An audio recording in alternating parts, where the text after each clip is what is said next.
My dear good people of Edo State, it has become necessary to address you in the light of the palpable tension and agitation across the country, in the light of the calls for end bad governance protests by many groups. These protests is obviously the result of the difficult living conditions which Nigerians have had to endure, particularly over the last 1 year, arising from various policies that have been implemented by the federal government.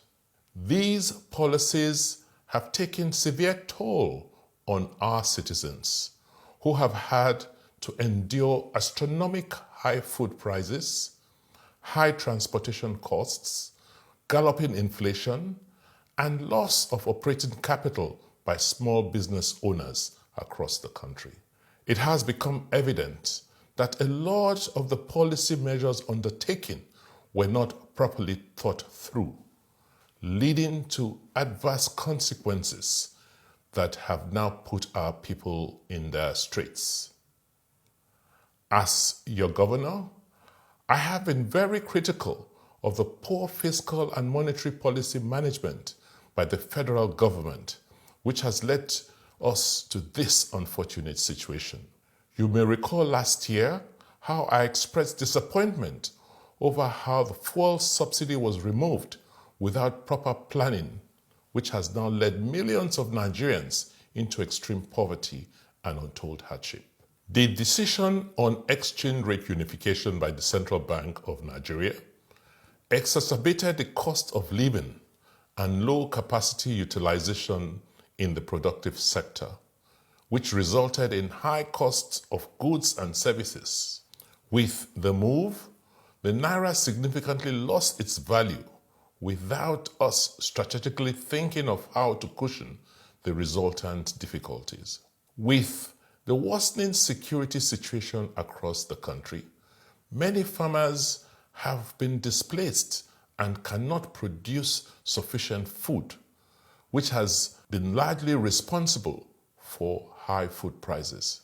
Insecurity and rampant corruption has also affected our ability to produce sufficient crude oil, even to meet our OPEC quota.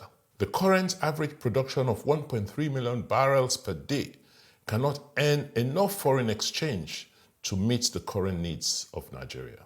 In Edo State, we have taken several actions within our own authority to reduce the sufferings and hardship of our people by showing empathy and supporting our people to weather and survive these trying times, despite the challenges witnessed across the country. Some of the measures we have taken include raising the minimum wage for workers to 70,000 naira to boost their purchasing power. We were the first state in Nigeria to do so. We also introduced free transport services along routes operated by the Edo City Transport Service, ECTS. We have extended free Wi-Fi services to public spaces to help citizens telecommute. And we have kickstarted a statewide feeding program for the most vulnerable. And we have implemented this in partnership with Christian and Muslim institutions. Even though these well-intended measures have yielded positive results and brought some relief, we are aware that our people are still burdened by the worsening prevailing macroeconomic conditions in the country. In the light of these pervading challenges and difficulties, it is not surprising that some groups have decided to spearhead protests to call attention to the deteriorating and difficult socio-economic circumstances faced by Nigerians, including citizens of Edo State. Let me state that Edo people have the right to express their displeasure with their current living conditions through protests, because protests are a fundamental human right. However, we appeal that this should be done without disrupting public peace and destroying the properties of other citizens. We, however, have it on good authority that some people, particularly within the political space, are plotting to use the excuse of the protest to cause disruptions and destroy public infrastructure.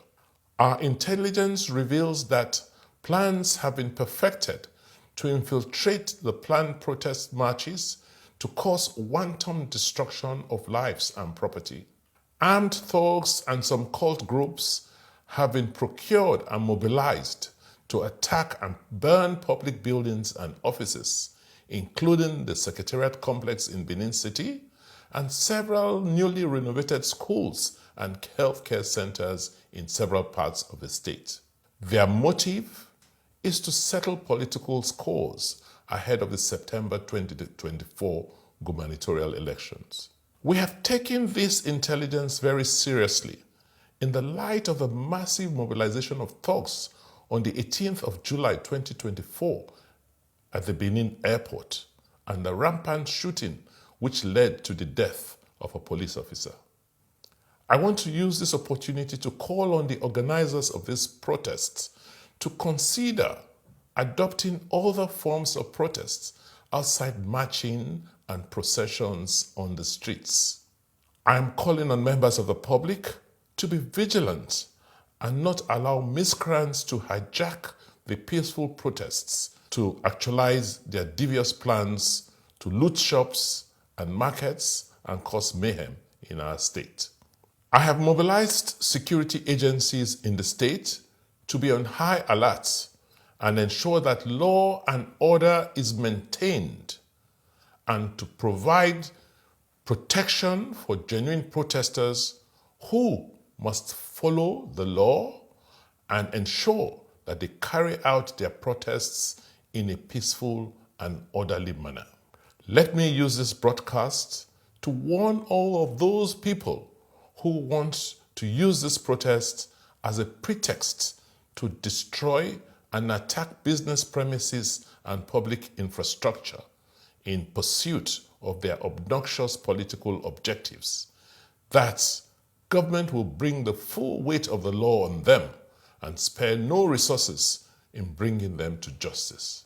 I enjoin all law-abiding citizens to go about their lawful businesses without fear, as the government remains committed to protecting lives and property and will continue to work for the growth and progress of our dear state.